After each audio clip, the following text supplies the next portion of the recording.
Hey everybody, I'm TQ with my brother JQ and our special guest Rudy Flores, Executive Director of the Lincoln Square. Tell me, first of all, I work with you pretty actively in a number of ways, and I forget the full name of the chamber all the time. So forgive me. No, that's okay. Lincoln Square Ravenswood Chamber of Commerce. It's a I long. always, I think because I live right off Rockwell, I always want to throw Rockwell in there as well. So that's what always throws me off. But it's all part of one big neighborhood, Yes. right? Yep. Essentially, you represent those businesses as well, many of them. Yeah. So we always say five business corridors because we have Rockwell, then Western Lincoln, Montrose, Damon, and then the Ravenswood, Lawrence Avenue area. So Yeah, which is really one of the coolest areas in the city, as far as I'm concerned. Uh, a bit biased with a business on Lincoln Avenue and living in the neighborhood as well, but I still think it holds up. I agree. It's a good neighborhood. It's a great neighborhood to work in and live in. It is. It is. So, first of all, thank you for joining us. We're drinking some tea today. Uh, are, are you a tea drinker, Rudy? Typically, I'm a coffee drinker, so I don't mind tea, but I usually go for something a little stronger. But I know that there are stronger teas out there. I just don't know a lot about them. Yeah. Well, my advice for people who don't drink tea is don't think of it as a replacement. Think of it as a new, exciting thing to add into your day.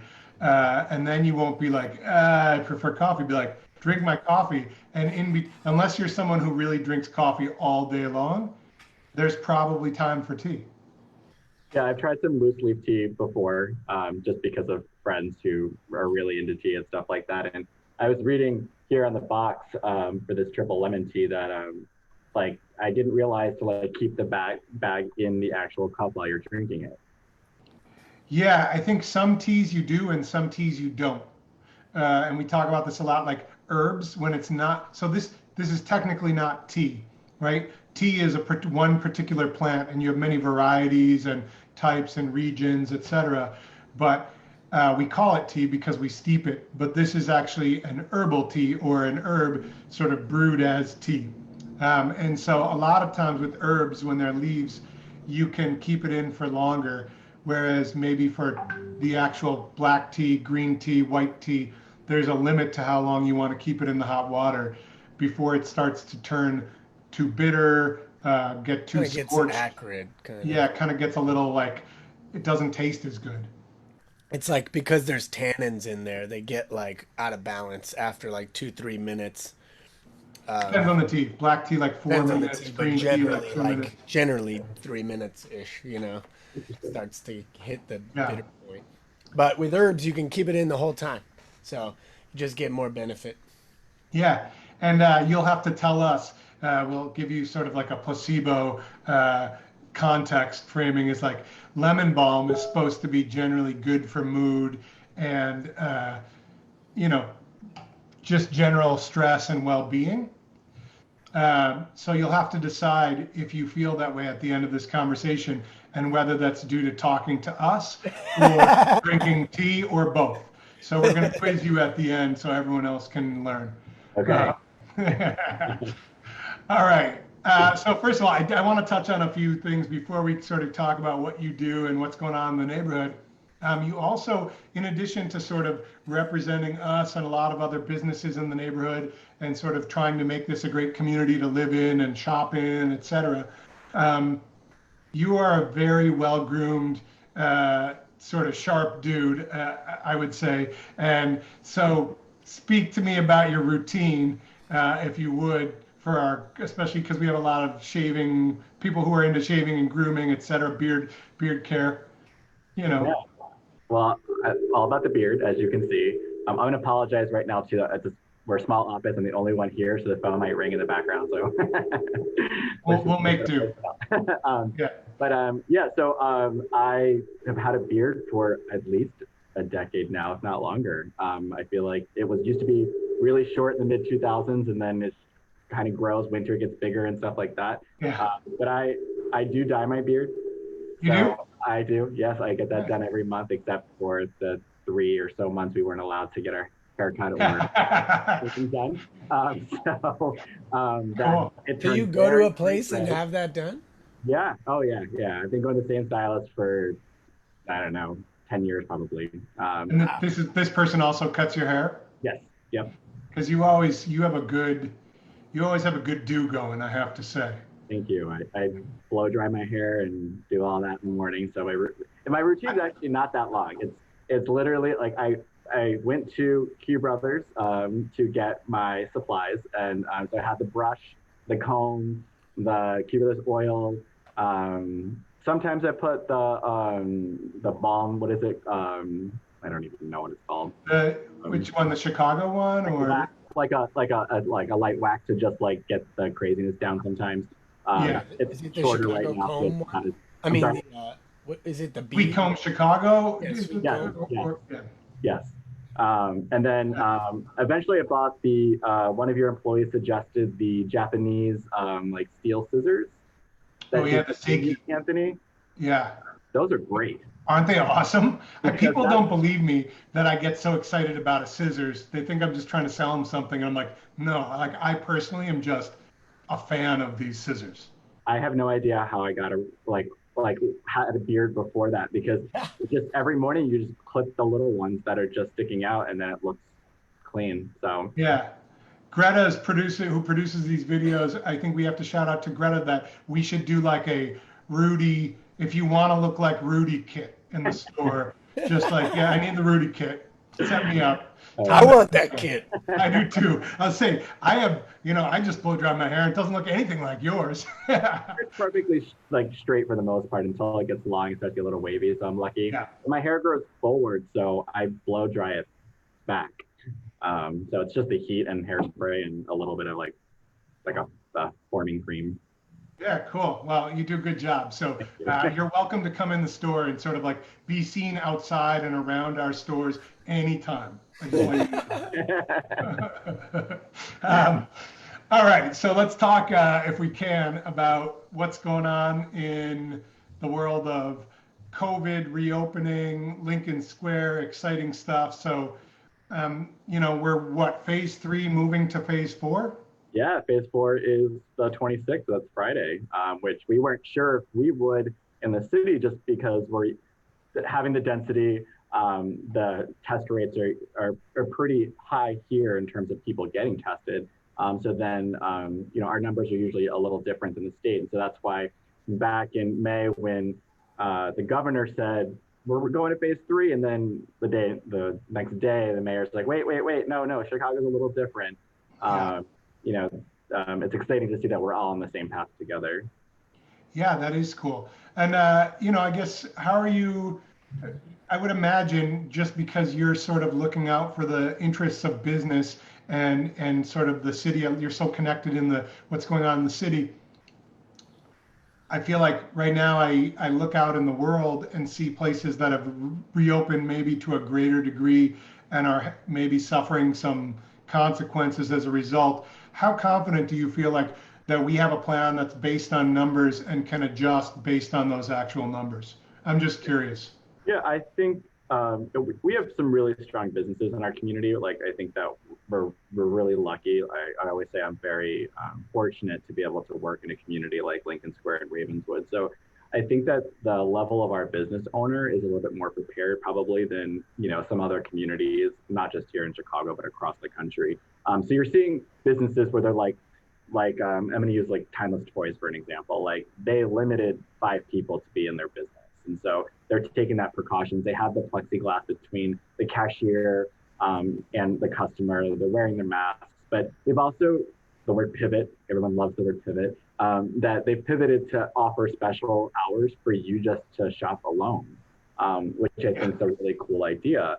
And that's the one thing that's always, in my opinion, so great about small businesses is that it is that intimate experience you get.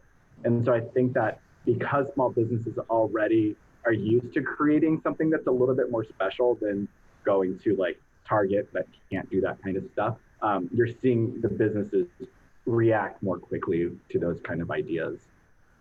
Yeah, no, I love that. Obviously, I feel like we've spent a lot of years and dollars in time, time in Timeless Toys, for my kids and then for my brother's kids and other people. So it's a great idea.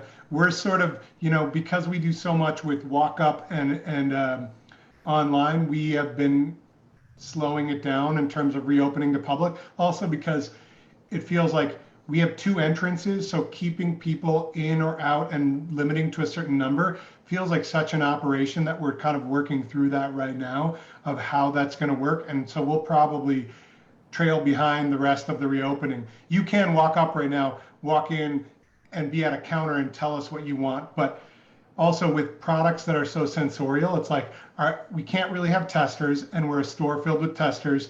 Everyone wants to smell stuff or try stuff, so it's like, how are we going to do this? So we're kind of, I'm excited to hear about, good ideas about ways to do this, and we're sort of thinking about those kind of things like, let's forget what normal is and let's decide what could we do that might be unique to us and to our community of customers. So. And one of the things I think that, like, for your business, like, you've always had a pretty strong presence online, which I would assume then makes it easier for people to do the curbside pickup because you're designed a little bit more for that kind of business where, Yeah. no, yes. No, yeah, I was saying like it was a lifesaver for us, to be honest. But we also have like Sacred Art down the street from you guys. They're a new business owner. A couple bought that business probably a year or two ago. And so they were already working behind the scenes to do an online platform for sales. And it just pushed them to do it really quickly when we went into the stay-at-home order. And so, I think some businesses have now realized that online sales are an important part of a business model because the small businesses in most communities are more geared towards the experience of you being there, but you can also build that experience online, but not to substitute, obviously, your in-store experience, but it helps in this time period. Yeah, it's really like an augment, and I feel like I've always thought this way, but it has helped us to think more clearly this way, is that it's really just giving people what they want or need. So even as a local store, if you're on the train and you're getting on at the loop, right? Maybe not, there's not as many people right now, but it's like even in normal times, if I'm getting on the train to loop coming home at Lincoln Square and know that Merz closes at 6 o'clock and it's 5:15, I can sort of place an order and then walk in at 10 minutes to 6 and have my stuff waiting for me and not miss a beat to go home and make dinner or see my kids or whatever. Like that's just good customer experience, regardless of, I think it's like it gives you the flexibility to give people what they need and want, regardless of what the world throws at us. Which in 2020 we realized it can throw a lot more of us than we thought at us than we thought in 2019, right? Yeah. So I like that you're thinking about the transit piece. I'm a data nerd. I Yeah. went to school for urban planning and I've always been into stats and stuff. And one of the things that we do as an organization is with our social media. A lot of the times, like on Facebook, for instance, we do a lot of our posts scheduled before they actually go out. And we target commuting times because 47% of residents in the Lincoln Square community area take transit to work. Yeah. And so, like, I'm assuming most people are commuting by train. It could be bike or whatever. But if they're on the train, you're on the L. What are you doing? You're looking at your phone. You're going through social media and stuff like that. And so, being able to offer, unless you're one of those weirdos who reads a book, you know. Yeah. Yeah. Yeah. Loser. Yeah, no, that's cool. I mean, I guess like, the thing I'm having trouble wrapping my head around is like, people just keep saying like, and then when we get back to normal, once we're through this COVID, like, it doesn't feel like it's gonna be that way to me. It just feels to me, for lack of any other thing to compare it to, it feels like 9/11 going through airports. Like it was never, ever, ever the same. Like the new normal was like that. You had to get there 2 hours beforehand. Yeah. Just what you do now, right? Like, so, I mean, I don't know if you two being in deeper, steeped in this, in the commerce of local business, like what, what are some just like thoughts about what it might be like this next flu season when everyone is going to be a lot more Well, cautious. I want to maybe stay more on the what can we do right now optimistic tip before we get down that path, because I think part of the goal is, and I don't mean to hijack it. I didn't mean it as a pessimistic question at all. Anyway. Yeah, well, maybe then I would say let's talk about this summer and possibilities before the weather gets cold, because I think some of the things that are possible right now are really cool, and they may not be as possible in November, December, January, February, and that's one of the downsides of Chicago, with this situation. But and so I will say, in the interest of disclosure, Rudy and I work with Rudy because I'm a commissioner. We're about to be approved finally after 2 years, commissioner on our SSA, which is sort of like the Business Neighborhood Improvement District program. So I do have that relationship. So Rudy and I actually get to talk like probably at least once a month about these things. And so there's some cool, our friends right now, like we're pivoting, the word of 2020, or one of the words. We've pivoted, and Timeless Toys can do that, but it's been much harder for our friends in restaurants, food service, bars, things like that. So let's talk about, there's some ideas out there about what we might do to help bring them some, which is like love. all of Lincoln Avenue, essentially, right? Like, Yeah, we have. Well, listen to this, Jay. You don't even know. It's cool. Yeah, so we have between Lawrence and Sunnyside, there's 33 establishments that have food licenses. So that includes like a coffee shop, like Dollop, Subway, things like that. But and so we have a nice concentration of dining options in our community, which makes our community desirable for that reason. And so one of the things that what's interesting, like looking at the glass half full, because of COVID, is that people are looking at outdoor areas differently now. Our country is very car centric. We're in a city, so we're not necessarily as focused on the car as other places. But there's this pilot that Chicago started in 6 communities called the Expanded Outdoor Dining Program, where in Lakeview East on Broadway between Belmont and Diversey, they closed the street down. Kind of like a festival, but not. There's no festivities. And it's just basically the restaurants were able to use the actual street for dining. cool. And so working with our SSA, we're looking at that kind of concept from Leland Avenue south to Sunnyside, because our highest concentration of restaurants are right around Old Town School, which makes sense, theaters and restaurants. And so we have received the support from a majority of those businesses, and the pilot program just ended for the city. So they're starting to allow other neighborhoods to pitch what they want to do and apply for the permits and stuff like that. And so we are working as quickly as possible, because we want to do it well, to see if we can also implement that in our community. And there's a different options that I've seen throughout the country, where there's full closures, there's cross traffic still happens, and so it's just block by block. So that's kind of the one option that we're looking at. So you could still drive on Wilson, you could still drive on Sunnyside and Eastwood and Leland, things like that. That would be like the biggest option of like closing block by block. Another option could be if they allow us just to close like the parking area in front of those restaurants. So then the outdoor dining can just expand into that parking section, which wouldn't then be as difficult in regards to closing a whole street. But that option wasn't done in the pilot, so I'm not sure if that will be allowed or not, but we're going to pitch the idea because there are other communities I know that I think LaGrange, one of the suburbs, is doing that option. And it's kind of like, if you think about, if you've seen the parklets, Andersonville had a parklet where it's basically like a cafe built on a parking space.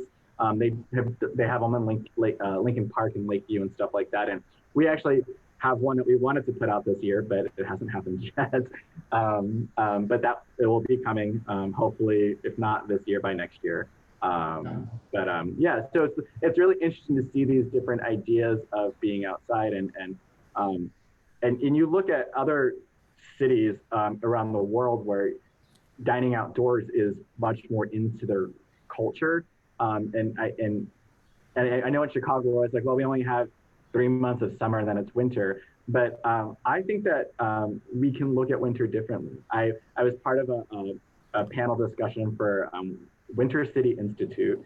It's a program in Canada that came to Chicago to talk to the Chicago Metropolitan Area Planning, CMAP, and talking about how they do stuff outside in the winter. And we have wind, but you can still, like, maybe it's a big snowball fight event or like a hot chocolate event or, or something. I don't know. But I think that we can use different months and think of them differently. And hopefully the positive side of what we're going through is we just start thinking about outdoors differently. Yeah, I agree with you 100%. First of all, I want to jump back to I cannot wait. I hope this thing gets approved because I can't wait to go with my family and Jay's family or my parents and go sit outside multiple times if possible to visit some of my favorite restaurants that we've not been able to really visit so far. That would be great. And I know that I just hearing the talk on the street being here on Lincoln Avenue, I know that there's so many people who live in Lincoln Square who are excited or who love visiting Lincoln Square who are excited to get outside and kind of have some Lincoln Square experience again that's more than just walking around trying to do curbside pickup or whatever it might be. So I'm excited about that. But I also, I would say I love the idea of winter outside activities. I think we should be thinking about that. It always struck me as sort of like Chicagoans act like we're tough because we survive winter, but we do less outside than a lot of Canadian cities do, which often have much harsher winters, or at least somewhat harsher winters. So it struck me that we talk big, but we don't actually do as much outside. So, step it up, Chicago. Well, one of the people that are from Toronto who was speaking, what they had said was that it's really the way we talk about winter. When Chicagoans, somebody comes to visit our city in the winter, has never been here before. We're like, oh, you got to come back in the summer. Like, our city is still great in the winter.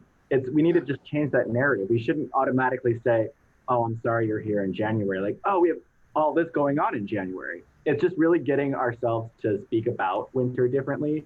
And that attitude will then change our ideas and make us start thinking about what we can do. Yeah. Easier said than done, but. I think it's cool. I have ideas about that. We should talk about offline. So I'm not throwing ideas out on a. Also, it's very inexpensive to get to Chicago during those months too. Right. So people should take advantage because there's a ton of awesome stuff to do. I mean, it goes to what we did the holiday decorations down Lincoln Avenue. It was kind of like we started off in the plaza and then worked our way down to kind of see can you create this I don't know, magical Wonderland, yeah. Winter Wonderland. I love it. People come out. The tree lighting people come out. The menorah lighting. I mean. Yeah, I mean, props to you and the chamber, for getting that rolling, because it really is even when it starts to get into the doldrums, you're past the holidays and the excitement has worn off. Then I turn on to Lincoln Avenue in a car, or I walk over and I'm like, it still takes my breath away in the winter. It's really cool. We have probably one of the prettiest neighborhoods in the winter in the whole city, if not the prettiest. So, I love that. I wanted to also say, if we started expanding the boundaries beyond this September or whatever the time is, everywhere in California, and I think you and I have talked about this, in Palm Springs, you're in the desert. It gets really cold at night throughout the winter, even if it's 80 degrees during the day, it might be 40 something at night. And so having those heat lamps, that should be kind of a norm. I don't understand why, we're not outside until October, November. We have a new guest joining us, another special guest. I don't understand either. It is not that cold. JJ made this robot. He wanted to show it to you guys. Nice. Hey, JJ. Oh, here. Can't hear me. Here. Monkey T saying hi. Hey, JJ. Hi. All right. Hey. Want to show them you lost your tooth? Yeah, buddy. First tooth gone, huh? This is the Lincoln Square, we thought it'd be good to bring the Lincoln Square consumer of the future onto this show to kind of address what's going to happen over the next 10, 15 years, right? Yeah. Actually, that's, when we did the master plan for the community, Yeah. we had Applefest booth, and getting kids to actually say what they want to see in the community is really a cool thing. There's this one child that that it'd be really cool to have a big head of Abe Lincoln where you can climb in his nose. Which, Oh my God, I love I mean, that. but you see that at a playground, that can be kind of cool, right? That would be that I would climb in his nose if you can make the nose big enough. What a cool social media, selfie or whatever. Yeah, for sure. I love that.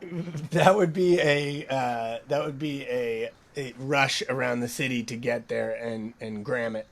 We have an artist maybe on the watching today. Maybe they can come up with a prototype for us.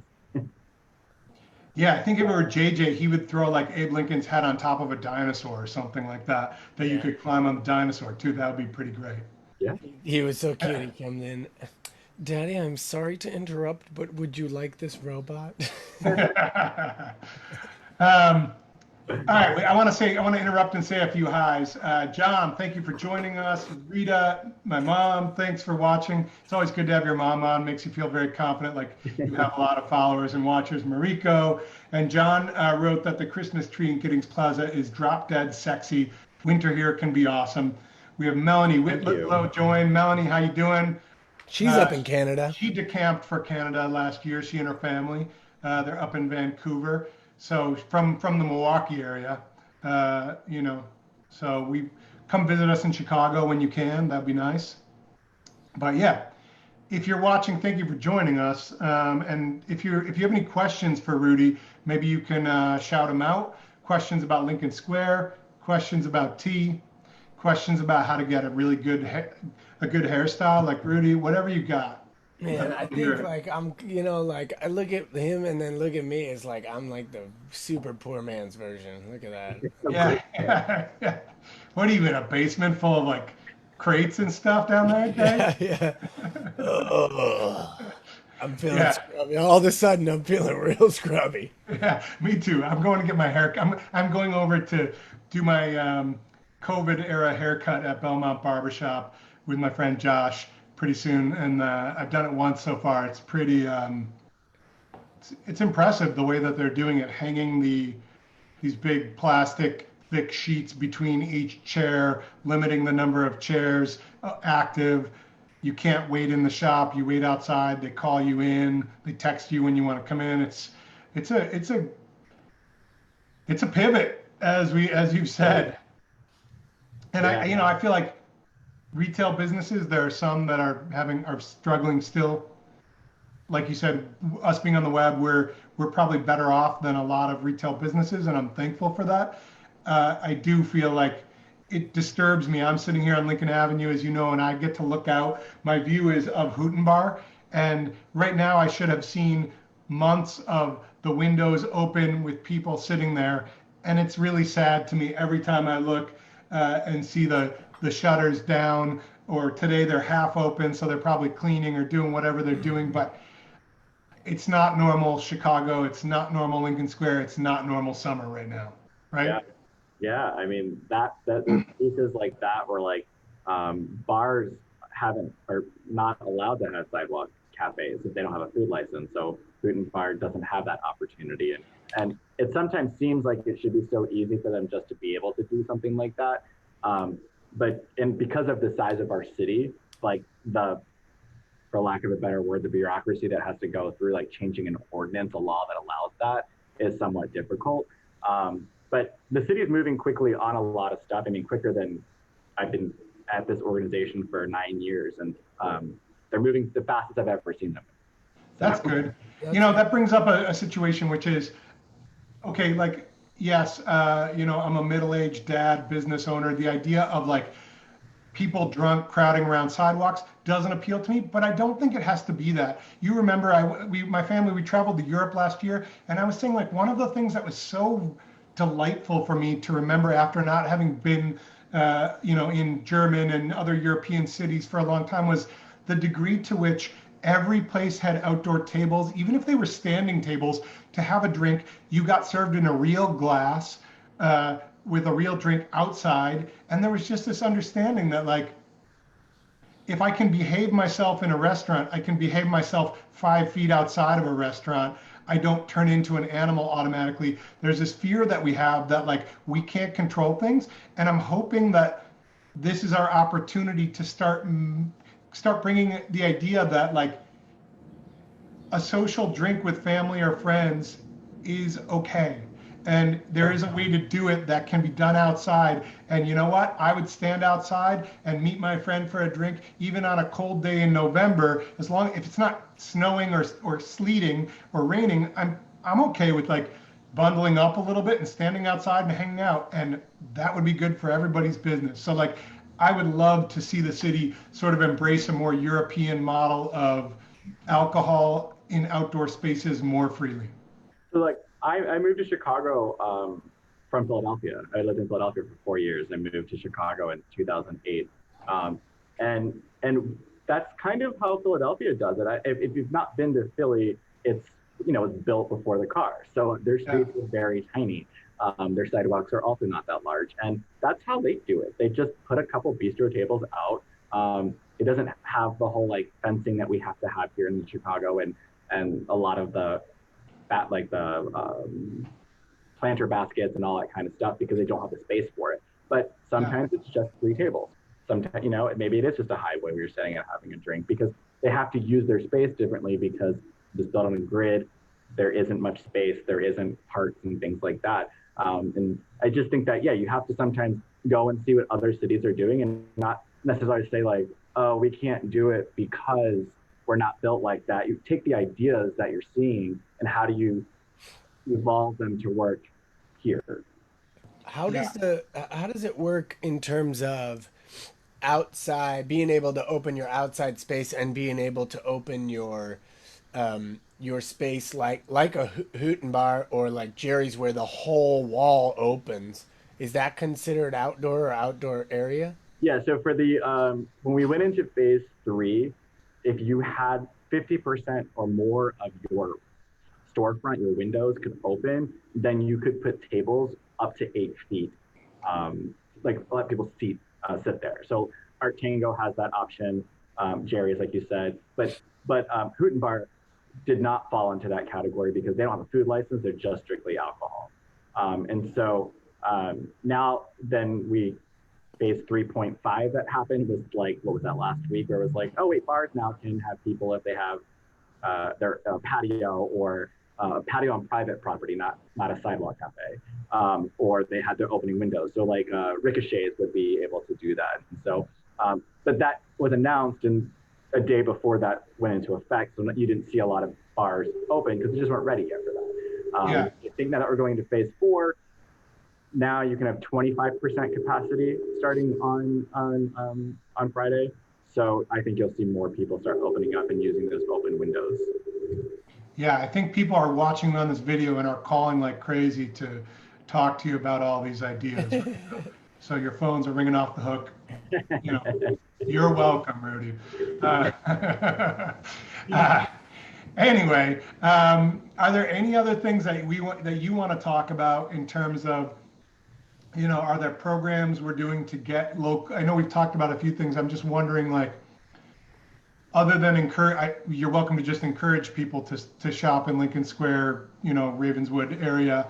But what are we doing to sort of just encourage people to spend their dollars locally, get out and spread their spending around? Because it really, that's how the economy works, right? Yeah. Have you ever seen the Ray Dalio illustrated video? It's like 30 minutes long about how our economy actually works. No. I'm a nerd about that kind of stuff. We'll find it and post it. Yeah. But if you do, it's actually I feel like I own a business. I've run finances. I've run the books. I understand how to fund a business, and it still taught me a lot about the amazing power of spending and lending, and how that actually builds our economy and keeps everything going, and why debt is good and other things. You can argue there's it's a particular viewpoint, but it actually is just we've structured our society in that way. So something to talk about, but a little tangent. But I was basically trying to say we all know that when we spend money in the community, that creates jobs in the community. It likely keeps money back in the community more so than if you go to a chain store or spend it at Amazon. Can you speak to us about that and sort of any holiday season? And I think we've done that for 7 years now. One of the reasons was to try to educate to people, like sometimes you're like, oh, I went to my local Walgreens or Target or whatever, so I'm shopping local, because the word local could mean so many different things. Yeah. But what happens is, Target's based in Minneapolis. So when you spend at Target, and I'm not dissing on Target, we all shop at Target, right? But I'm just using it as an example. But they're doing all their purchasing power and stuff like that in Minneapolis.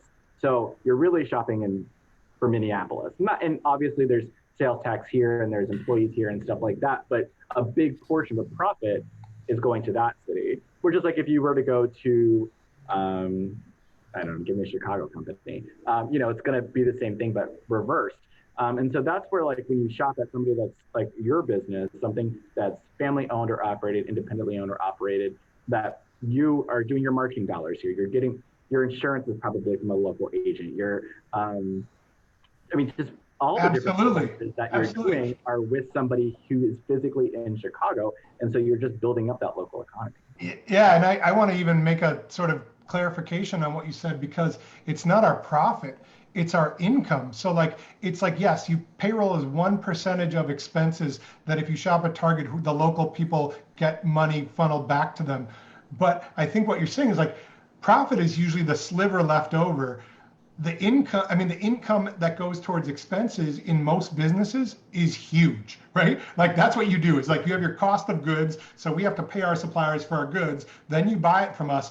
And then there's this chunk left over. And I have to make sure my expenses of all those things you mentioned, my box supplier, my payroll, my marketing dollars, my rent, my everything that we spend on as a business, our goal is to make sure that comes in less than the amount the remaining amount that we took in, so that there's a tiny sliver. And I'll be honest, like it's single-digit percentage usually for us, on the lower to mid end of that.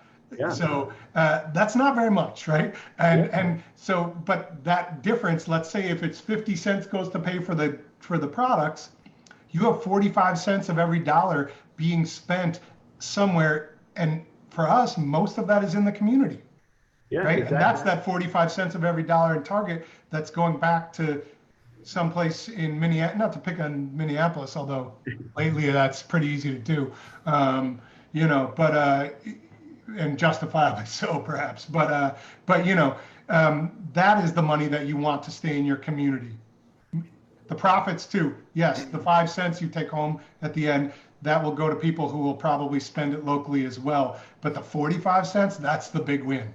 If you want to even look at it in regards to like right now in the pandemic, Harvest Time Foods, everyone loves Harvest Time, right? Chris Dallas is the owner, he's awesome. Yeah. I was shopping in there. Our office is right across the street back when everything began. And his shelves were fully stocked, and you'd go to Mariano's and they weren't. And it was interesting to chat with him about it, because since he's in a small business, all of his suppliers, he's able to, if he's running out of something, call a supplier and be like, hey, is there any way you can get me this or a substitute? And they're like, for an example, one of his suppliers is like, if you can be at your store at 5 a.m., I can drop it then. We're like, the large chains, because of the supply chain they work with, their orders come in on Tuesday and they won't see that next order until next Tuesday. They order, but they can't get it. And if it's not in their system with EDI, UPC tying into another system, they're like, we have a substitute. They're like, well, it'll take a week to set that up in our system back at the mainframe or whatever. I'm making that up. You know what I mean? Yeah. Like they're stuck in 1987 or something. These independent grocery stores around the country, I was reading an article on NPR about a town in Iowa that they just have a surge of business now. And people that would have typically gone to their local Walmart to go grocery shopping or whatever, are coming there, and they feel safer because there's less people. They're finding products.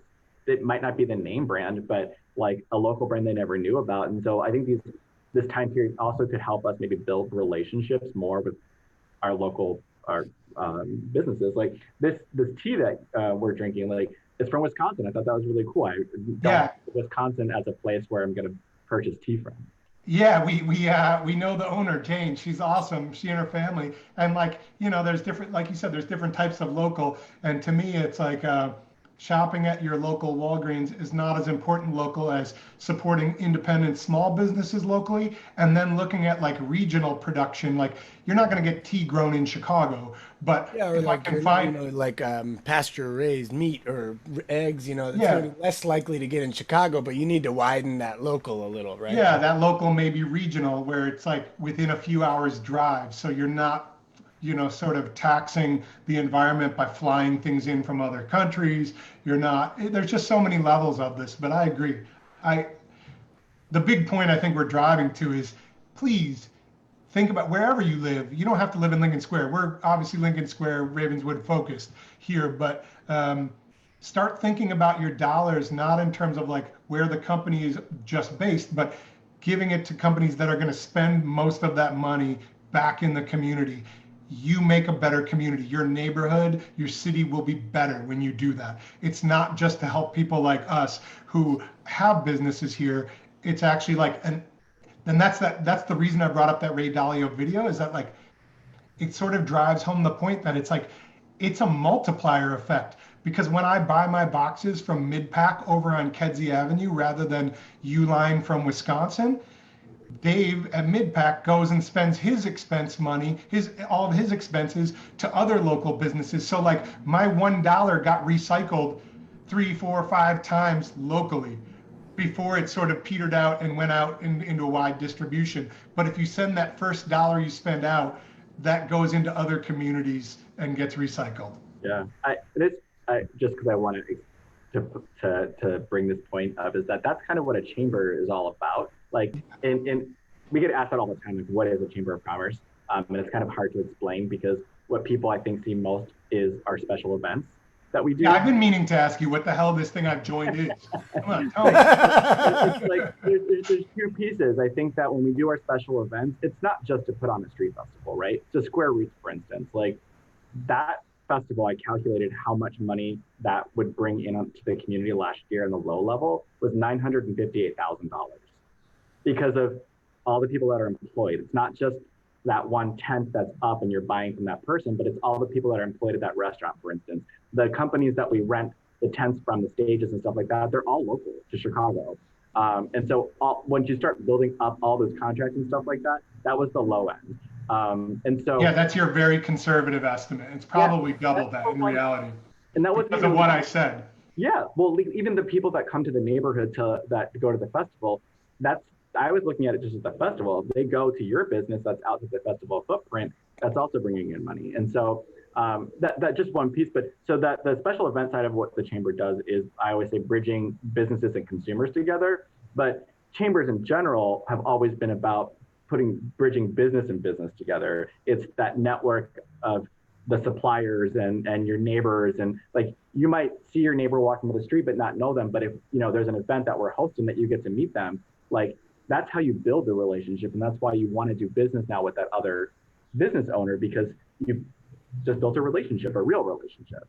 Yeah, totally. No, it's absolutely right. It's like our insurance is from Marine down the block, wherever. It's like that's sort of what we've been doing for years, and it's one of the things that I really love about being a business owner in this neighborhood and also just living in this neighborhood is, Chicago is a city of small villages, of little villages, it feels like. And I always feel like I'm in my village here, and it's a nice place, When I started working here, somebody said it was like Mayberry in the city, which I thought was really funny because I'm like, really, this is Chicago. But it is, because over the years, like the summer concert series, I have seen kids that were there when they were like 2 years old and now they're like preteens. And it's just interesting to watch people, just grow and businesses grow and stuff like that.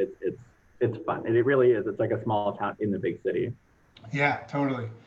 Well, we've taken up a lot of your time today. Tell me, where can we send people if they want to interact with you guys as a chamber, find out more about businesses, any of the programs you're doing? Why don't you shout it out? And of course, we'll link that up as well. Yeah, it's just lsrcc.org or lincolnsquare.org.